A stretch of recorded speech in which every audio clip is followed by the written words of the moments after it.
It's Thursday, January 22nd, 2009, and it's got to be 420 somewhere in the world.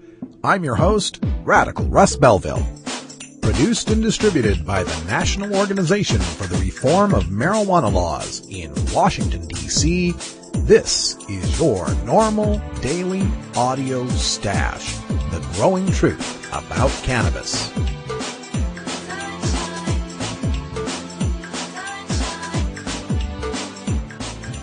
Welcome to the most popular podcast regarding marijuana in all of America and all the world, featuring interviews with scientists, politicians, doctors, prohibition policy activists, regular cannabis consumers, musicians, and NORML staff and NORML's board of directors, along with music and comedy no other podcast can offer. You can always find out more about our show at our website, stash.normal.org, and continue the education and conversation on our blog as well. We're ending marijuana prohibition with education, one listener at a time.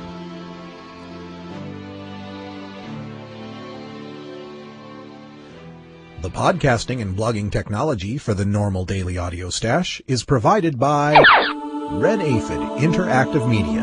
For your professional web design needs, visit redaphid.com. Good day, Stashers, and welcome to the podcast, or actually not really a good day if you happen to live in South Lake Tahoe, California. We've got breaking news reported to us from Americans for Safe Access that the first DEA medical marijuana raid under the Obama administration has taken place today around 3 o'clock Pacific time in South Lake Tahoe, California. A dispensary known as Holistic Solutions was raided. Medical marijuana and cash were seized, but of course, no arrests. We'll be speaking with Chris Hermes from Americans for Safe Access in our first interview segment. He'll break down what exactly happened in this raid. Also, we've got to remind you to set your DVRs or get in front of your television sets at 9 p.m. tonight Eastern Time with a replay at 1 a.m. Eastern Time to cable channel CNBC for Marijuana Inc., the new one-hour documentary that's a look at Northern California's billion-dollar marijuana crop. Check that out on CNBC tonight, 9 p.m. Eastern. We've also got a request out from the American Civil Liberties Union in Arizona. They are looking to bring a state constitutional challenge to random student drug testing in Arizona. They're looking for people who can testify and be plaintiffs in this suit. So if you're a student in Arizona who has suffered because of random student drug testing, send me an email at stash@normal.org or visit our blog at stash.normal.org and leave a comment, and we'll be sure to pass that on to the ACLU down in Arizona. Plus, we still got our alert out for Montana stashers to call your legislators about two important bills. Of course, the really bad one is that SB 212. So check out our stash blog for a phone number and other ways that you can contact the legislators in Montana. Finally, check out the new and improved Stash blog at stash.normal.org. We've got all sorts of interactive features, including a guest book on the front page where you can leave your comments for everyone to see.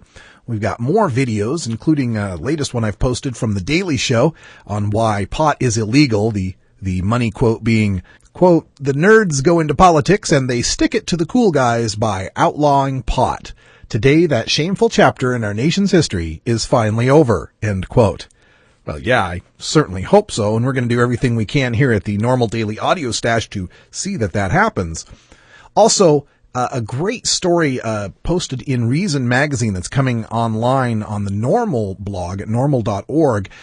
This has to do with a comparison of pornography and paraphernalia, and how, and the quote here is, they are both prosecutions that aim to punish offensive speech. Just as pornography implicitly endorses recreational sex, drug paraphernalia implicitly endorses recreational drug use. Both are an affront to the moral values of the officials who choose to crack down on them. If you followed the stories of Tommy Chong being busted for selling bongs and the wayward prosecutor Mary Beth Buchanan in Western Pennsylvania, this will be a real interesting read for you. So check out the Stash blog. Look for the post on From Porno to Paraphernalia. It's all about free speech. Wow, some days we just have so much more to talk about than others. It's a pretty busy day here in marijuana law reform, so let's get right to it. It's time for your NORML Daily Audio Stash. Hello, I'm Paul Stanford from the Hemp and Cannabis Foundation, or THCF. Medical marijuana is legal in 13 states today, and THCF has clinics in 8 of those states. Our doctors help qualified patients obtain an authorization for medical marijuana in their state. Patients are eligible for medical marijuana with a history of either severe chronic pain and or nausea, cancer, AIDS or HIV, hepatitis, glaucoma, seizure disorders like epilepsy, chronic muscle spasms such as multiple sclerosis or asthma, neurodegenerative diseases such as Alzheimer's, and gastrointestinal disorders like IBS or Crohn's disease. If you or someone you know has one of these conditions, our doctors will help you obtain a permit for medical marijuana. THCF Medical Clinics has offices in Washington State, Oregon, California, Colorado, Hawaii, Nevada, Montana, and now Michigan. Call 1-800-723-0188 or go to the web at hemp.org or 1-800-723-0188.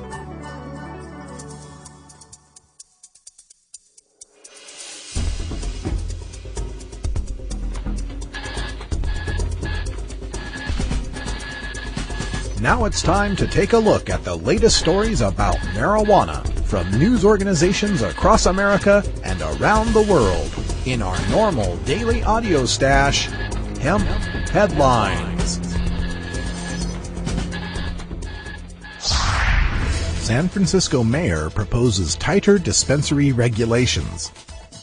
Medical pot club operators would have to hand over financial records and keep membership information under a proposal from Mayor Gavin Newsom intended to tighten up San Francisco's regulation on the drug dispensaries.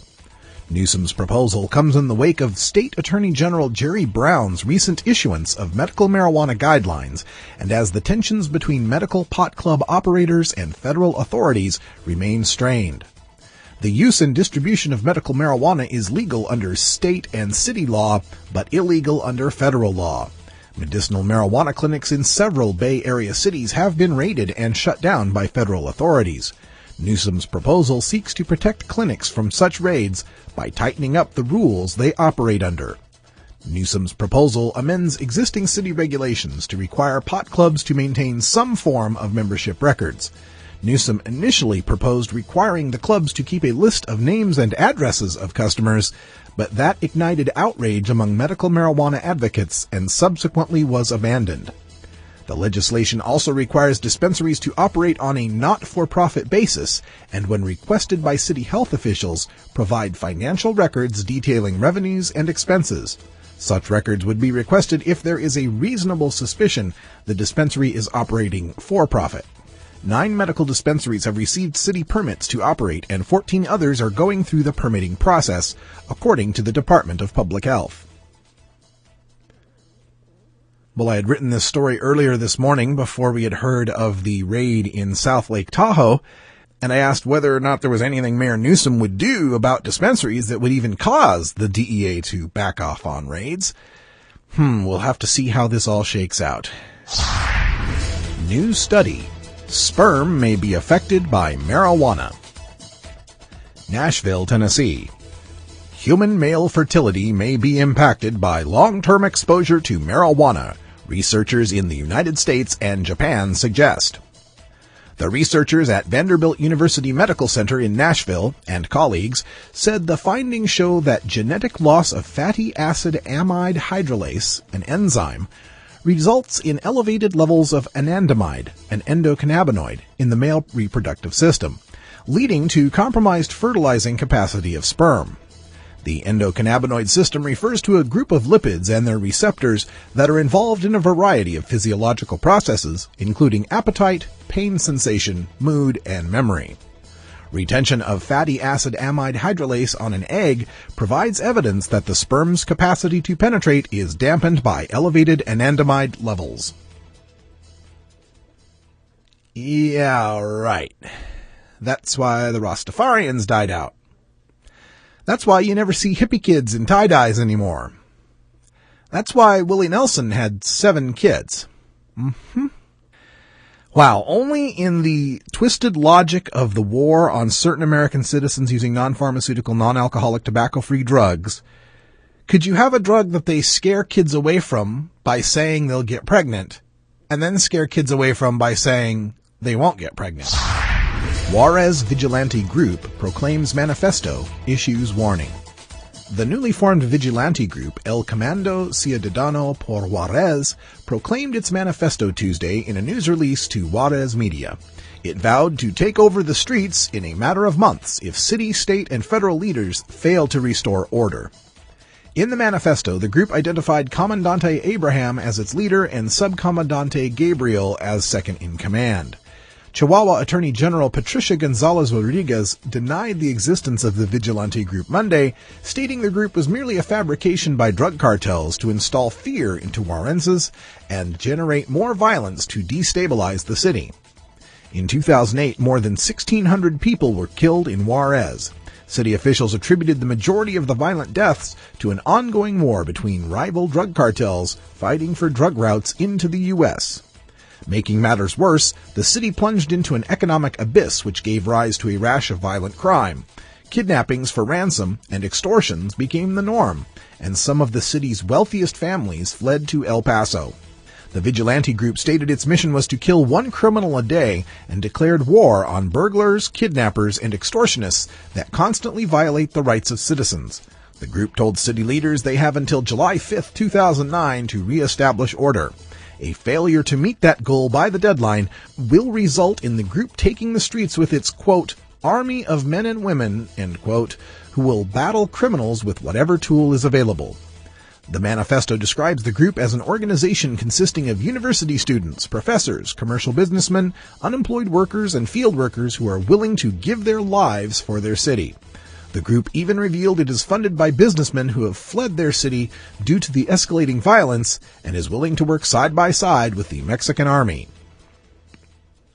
People here have a hard time understanding that there were more kidnappings, terrorism, and beheadings in Mexico last year than Iraq. This is a serious shooting war going on, and 70% of it is funded by the marijuana we are not allowed to grow domestically. With more than 1,600 deaths in a city of 1.4 million, Juarez beat the 2008 murder totals of New York City, Los Angeles, Chicago, and Washington, D.C. combined. Cities that equal 15.5 million people or more than 10 times larger than Juarez. Now, the people are so terrified they are turning to vigilantism, a sure sign of the beginnings of a failed state. The politicians are continuing more of the same in-the-box thinking that got them into this situation, more military force through U.S. funding of the Meridia Initiative. Nobody in power can accept the fact that marijuana is here to stay. Some people will always want to smoke it, there will always be a marijuana market, and it will be controlled by either the murderous criminals or by we the people. Global warming threatens forests, study says. From CNN. Forests in the Pacific Northwest are dying twice as fast as they were 17 years ago, and scientists blame warming temperatures for the trend, according to a new study. The study, to be released Friday in the journal Science, is the first large-scale analysis of environmental changes as contributing factors in the mortality of coniferous forests.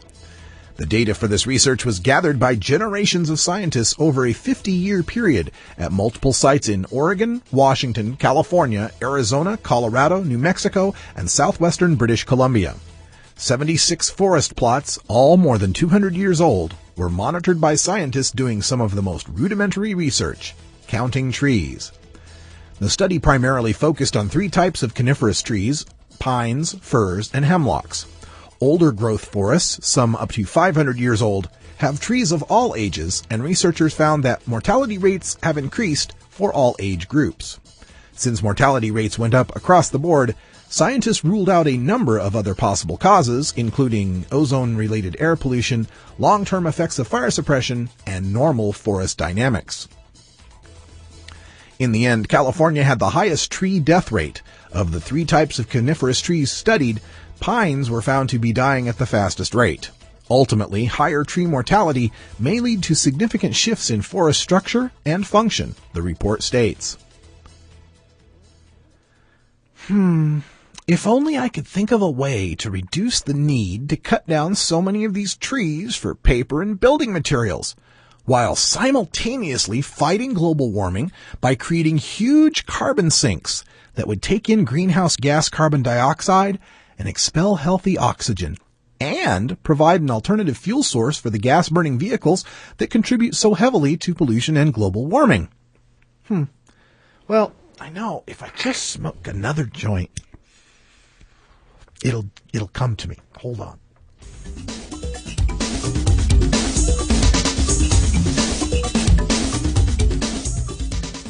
Hey, how's it going? My name's Will. I don't work at a used record store. I don't own an iguana, although I'm sure they make great pets.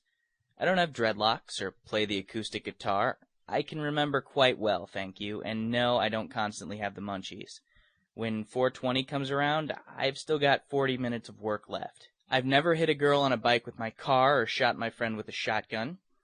I've never had to apologize for letting a girl I was watching drown in a pool while I was getting high because, duh, I wouldn't be getting high if I was around children.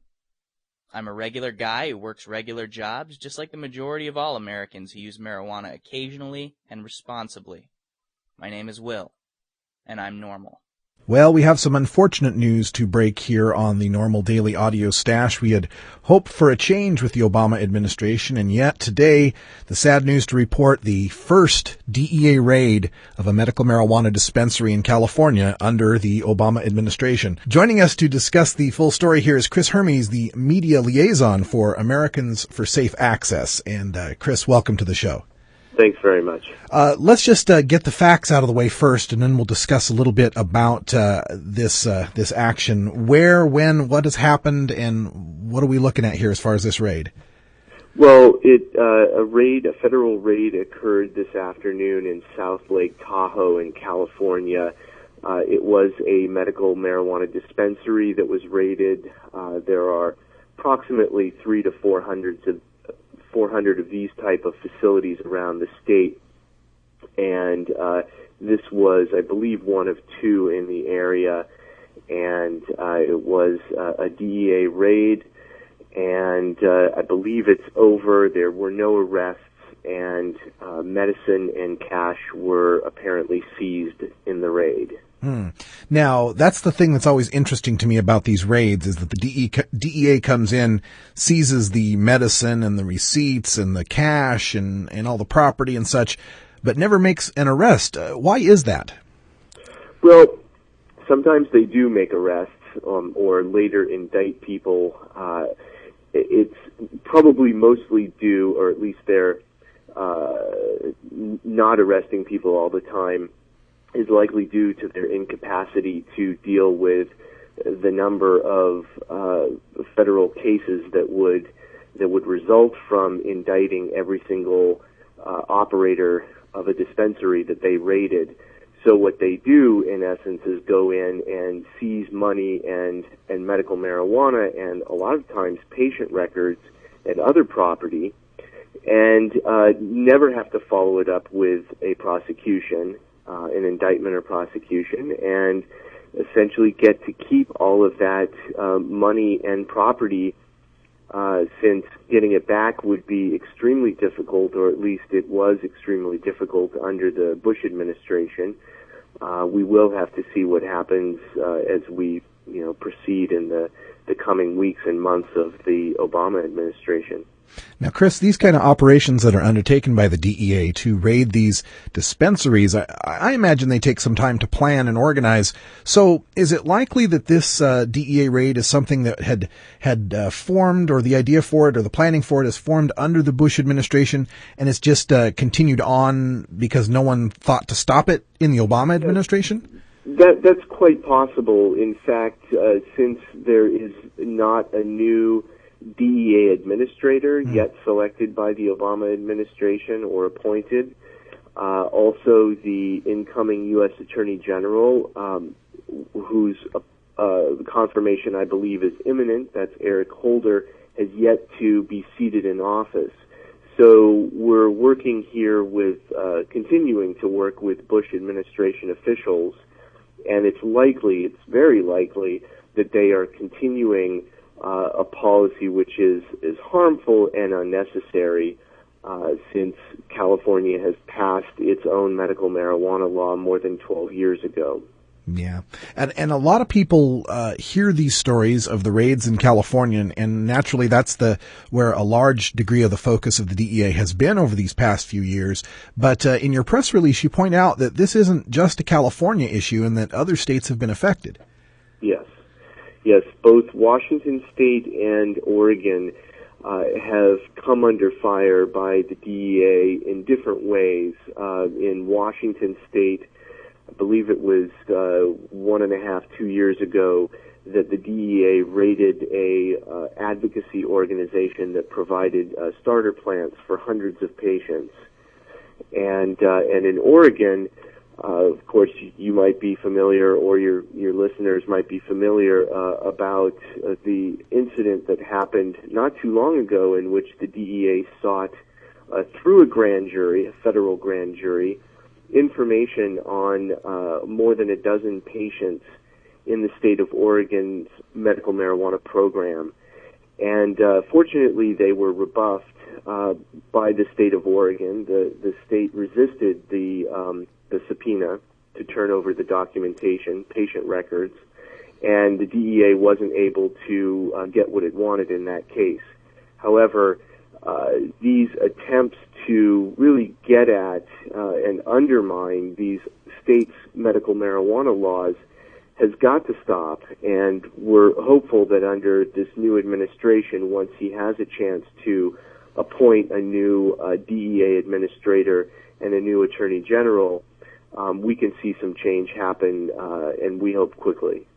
Well, absolutely. We've got to keep the pressure on as well so that they understand that the people are not behind this kind of interference with the state medical marijuana programs. We see it in poll after poll. Now, Chris, speaking of these appointments that are coming up, we've got Eric Holder, who will likely be chosen for the Attorney General position. With regard to the head of the ONDCP, the Drug Czar's office, has there been any news that you've heard of any potential picks? I've heard rumblings about Jim Ramstad, but then there were some problems with that. Any new? A number of names have been proposed, and he's one of them. I have not heard whether or not a selection is imminent, so I have no news on that front, unfortunately. Okay. Now, with regard to the raids, I'm sure there's people out here in our audience that are interested in the story and want to do what they can do to help out, even if they're not in the state of California. Could you give some web resources or other ways that people outside listening could help you out? Sure. Our web address is americansforsafeaccess.org. And so that's probably the best way to check out our resources and, find out more about this issue and more about what we're doing to help direct the Obama administration toward sensible and comprehensive policies around medical marijuana. If people have questions that they want to ask by phone, they can contact us toll-free at 888-929-4367. All right. That's americansforsafeaccess.org on the web. 888-929-4367 is the phone number. We'll get all that information up on the post for our Stash blog on this one. And Chris, thank you so much for joining us here, and I wish it could be under better circumstances. We'll keep encouraging people to contact the Obama administration. He was pretty clear in the campaign about his desire to want to put DEA resources to better use. So I think we've got some leverage here. Yes, he made multiple statements to that effect, and so we intend to hold his feet to the fire, keep his promise to end these federal raids, and it's unfortunate that people have to be harmed, both the operators themselves and the patients that rely on the medicine that comes from these dispensaries.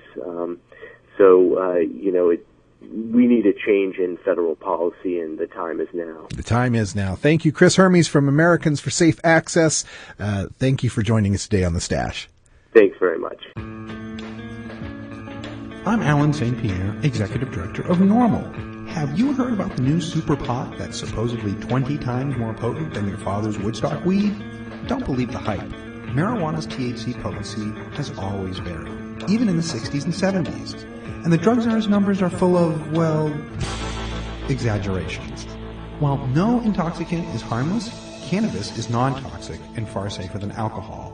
No matter how much you smoke, of whatever potency, you cannot die of a marijuana overdose. Potency is irrelevant anyway. More potent pot just means you smoke less of it, meaning less harmful smoke in your lungs. This is a prime example of harm reduction in action. Besides, the government already allows the prescription of THC pills. Its commercial brand name is Marinol, and it's 100% potent. Meanwhile, the federal government won't allow dying people to use natural marijuana, no matter what the potency? Does this make sense to you? Learn the facts about pot. Visit NORML.org today.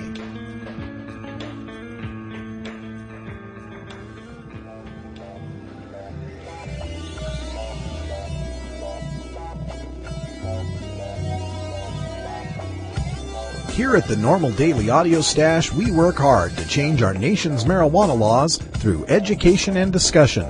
But we also take time to relax and unwind with an eclectic mix of pod-safe music from many independent artists. We look for music that speaks to the growing truth about cannabis, or music that speaks to broader themes of freedom, liberty, social justice, equality, and protest.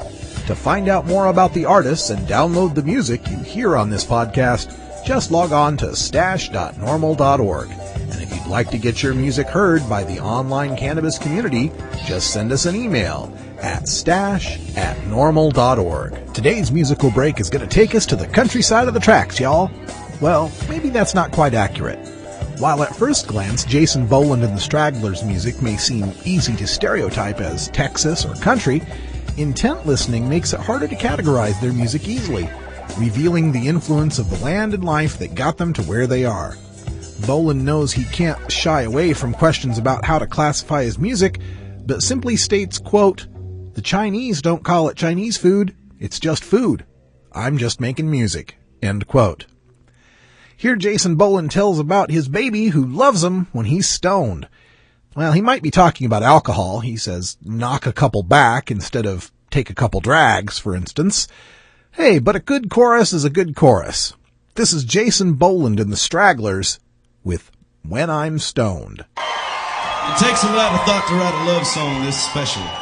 My baby loves me when I'm stoned, as long as I find my way home. No, my baby, she don't care about the songs I sing, the clothes I wear. Loves her late night calls on the telephone. And my baby loves me when I'm stoned. Oh, she makes me see the picture, and she makes me see red. She puts me on a pedestal and then messes with my head. She don't want me in an office or in a three-piece suit. She'd rather see me in dirty jeans and boots. My baby loves me when I'm stoned, as long as I find my way home. No, my baby, she don't care about the songs I sing or the clothes I wear. And loves the late night calls on the telephone. And my baby loves me when I'm stoned. There it goes.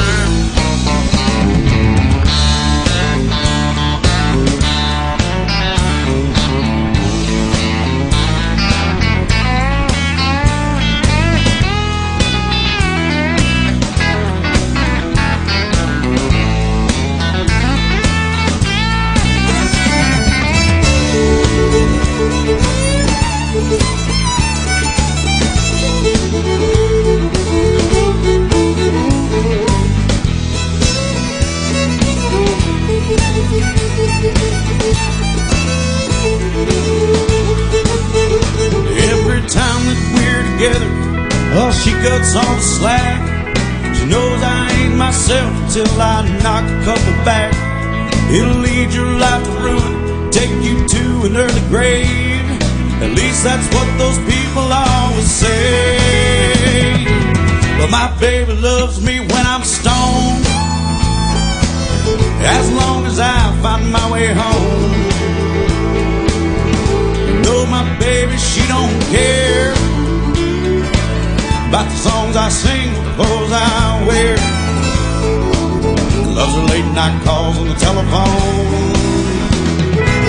My baby loves me when I'm stoned. I ain't never gonna leave that girl alone. My baby loves me when I'm stoned.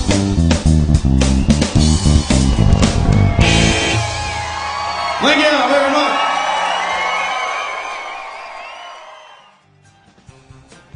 .76% of Americans no longer support arresting and jailing marijuana smokers, and nearly as many support the medical patients having access to medical marijuana.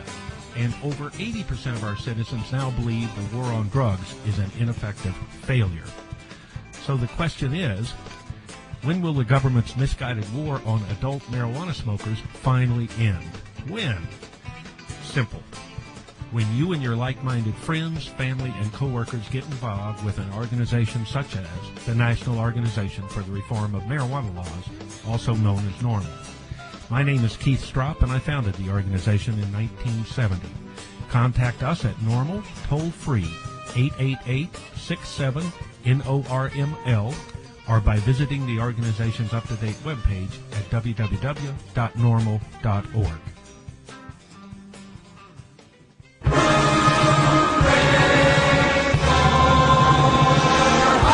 Weed. That's Hooey Valley, hooey-ha. Weed. Where any office boy or young mechanic. Now it's time to take a look at 420 Comedy with the star of Hollyweed Live. You know her from the Season 1 of Last Comic Standing on NBC.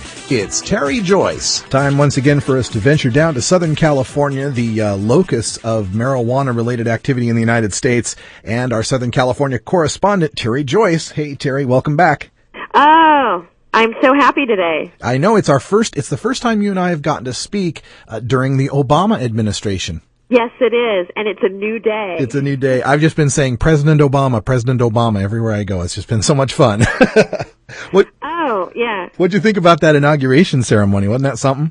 It was something. The thing that I found interesting was to watch the Bush administration come out. Yeah. And there was Cheney wheeling out in a wheelchair. You know, he looked like Dr. Strangelove. I thought he kind of looked like the villain from the Indiana Jones movie. Yes. With his face melts, you know.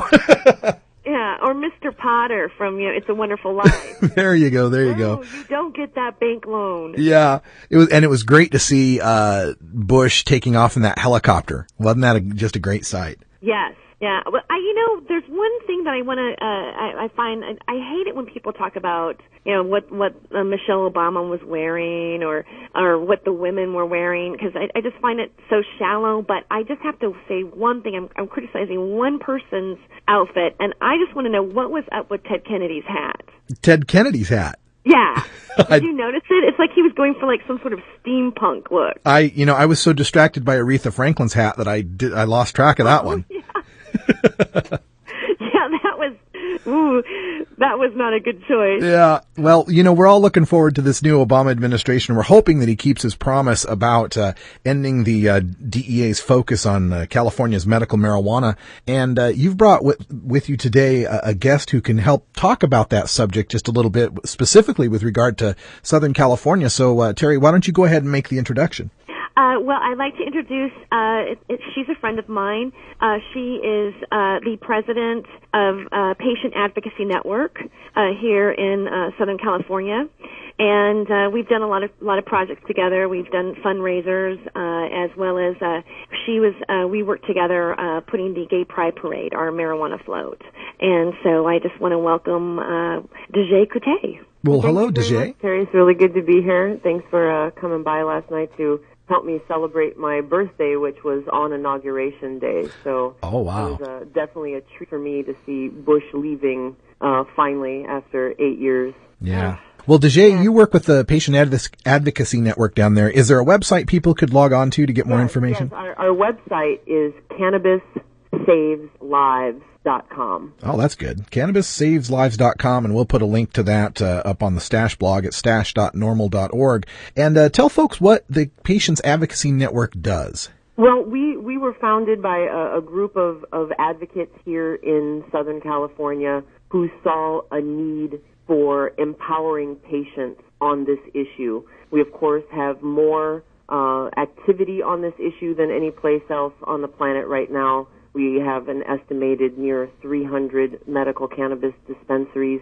here throughout the greater Los Angeles area, a very large concentration of medical cannabis patients, and the world is looking at how LA is going to handle this issue for the rest of California as well as the country. And what we saw, and people can say this not just about medical cannabis, but activism in general in Southern California, is it's not a place where people are incredibly successfully organized, and there's just so much diversity, and it's such a large area to cover that doing really coordinated activism is difficult. And it is a drug war, and we are at war with the DEA, and they do come in with battering rams, and they do shatter people's lives. They do put people in prison. They do take people's children. They do take people's property. And, you know, that's what we're up against. And if patients here weren't quite ready for that, weren't prepared for the challenges ahead, then I knew that we could be looking at Southern California being doomed in this issue.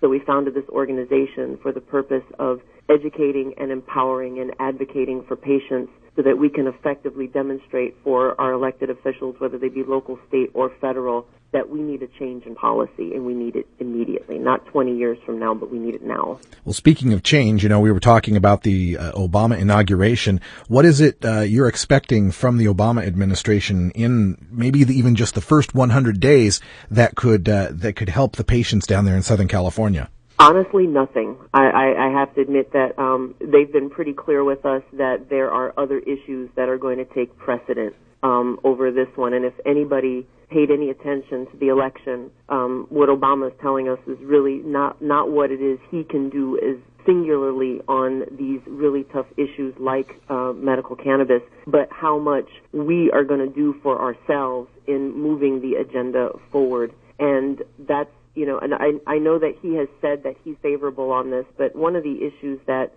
came up was, I'm sure you're familiar, he had his change.gov website where citizens were invited to write a question of his administration that they would like to ask regarding the future of our country on any topic, whether it was the war, the environment, education, military issues, whatever. And the very first round that they did this, the cannabis question was number one. Went all the way to the top, above the war, above global warming, above everything else. The number one voted on question in the country was about marijuana reform. And the way that his transition team responded to that was they really kind of slid it over, and the question was very nicely written because it didn't just include medical cannabis, but it also validated industrial hemp and just really looked at what needs to happen with the way cannabis is actually classified and scheduled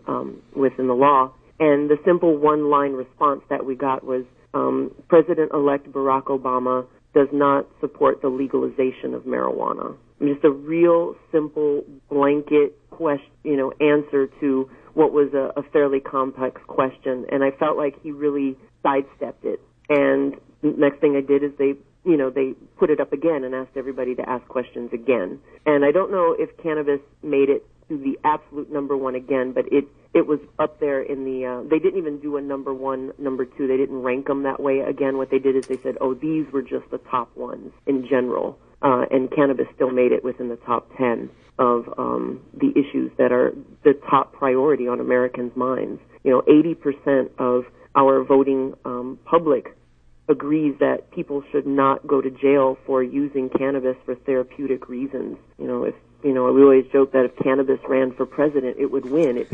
It's ranked higher in the polls than any other topic or subject that we've ever had in this country. And the fact that he basically said that he could not afford to put the quote-unquote political capital into the marijuana issue. Yeah. So, no, I'm not hopeful in the next 100 days that there's going to be any significant or movement or change from the Obama administration itself. Our real hope at this point is there'll be oversight hearings on the DEA here very soon. That's a scheduled event that happens on all of our different administrations, and we're hoping for some very tough and poignant questions of the DEA, specifically on their tactics in California. We, of course, have now 13 medical marijuana states, but California, of course, Southern California is getting hit the hardest. And hopefully, with the oversight hearings and at least Obama saying that he would end the raids, that we could at least take that a step in the right direction, that if there was anything that would happen positive in the next 100 days,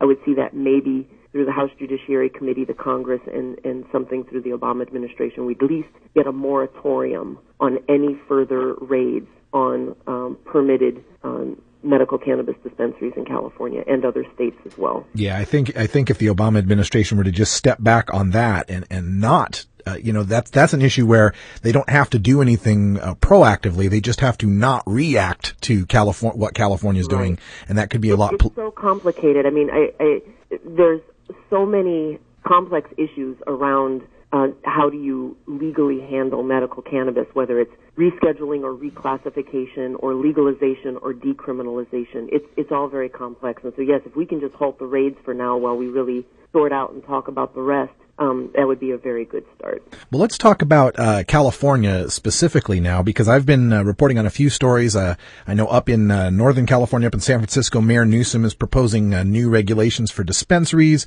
Attorney General Brown has come out with his opinions on medical marijuana, and there's even still counties, San Diego and San Bernardino, that don't fully obey the law with regard to ID cards and such. What do you see as the next steps that need to happen in California to help protect patients? Well, I think that the way that San Francisco is going is actually a good start. What Gavin Newsom has proposed is not anything new. They have a written ordinance and they have laws and guidelines already within the city of San Francisco. What Gavin Newsom is merely restating is the part of the Attorney General's guidelines about dispensaries, making sure they're operating in a non-for-profit fashion, and that if there's ever any question as to whether or not a dispensary is doing that, then they would be subject to a city audit. And even though it may have sounded new, and of course the way the reporter brought it forward, it's actually already part of their of their regulations for their dispensaries there. And having actual permitted dispensaries, a city that has gone through the full process of writing regulations, approving regulations, and now having each one of those entities come forward for a hearing and either be accepted or rejected for a permit to operate, it's a strong message. These local initiatives and local regulations, they demonstrate local support. They show the patients as well as the feds that, we are self-regulating, we are self-governing, we are handling this issue on our own. And that's because Proposition 215 is, of the medical cannabis laws around the country, Prop 215 is one of the most vague. And so it's left a lot of law enforcement able to interpret things the way they will on a county-to-county basis, like you were mentioning, like we have down south. And so when cities get on board and self-govern, self-regulate, and do it themselves and not wait for the Attorney General or for someone in Congress to tell them how to do it, they just do it themselves. It's a really good first step in us being able to demonstrate to our national elected officials that this is possible, this is feasible, and it'll show there hasn't been this upsurge in crime and people aren't dying from the use of cannabis. And, it'll be able to demonstrate California has always been a social laboratory, and the fact that San Francisco is so close to the end of that process of actually issuing the permits to the last of those clubs is a really good sign. As far as what San Diego and San Bernardino are thinking by taking the ID card issue all the way to the Supreme Court, it's just a huge, huge waste of resources. And unfortunately, San Diego is basically the vacation hub of Washington, D.C. Yeah. So many federal people live in San Diego, and the Bush administration had such a stake there that I think they have really helped and promoted those body of people down there to move forward with this really costly, wasteful, silly lawsuit. Yeah, especially when the state of California is looking at giving people IOUs instead of tax refunds this year, you'd think they'd be a little bit smarter about how they want to spend their money. Right, and that's just it. I mean, unfortunately, with the drug war, we don't have rationale. You know, that's not what's used in this drug war, because if it was, it would have been over a very, very long time ago. Boy, I hear that. Well, Dejay, thank you for joining us here on The Stash. And I want to remind folks the Patients Advocacy Network in Southern California is available online at www.cannabissaveslives.com. And Dejay, and of course Terry, for bringing Dejay to the show. Thank you so much for joining us here. Oh, thank you. Thank you for downloading the NORML Daily Audio Stash, the growing truth about cannabis. We are produced by the National Organization for the Reform of Marijuana Laws in Washington, D.C. Our executive producer is Alan St. Pierre. Our deputy director is Paul Armentano. Our webmaster is Brian Judy. And web production is provided by Red Aphid Interactive Media. As always, you can catch up on the latest information about marijuana at www.norml.org. And you can interact and download from our Audio Stash blog at stash.norml.org.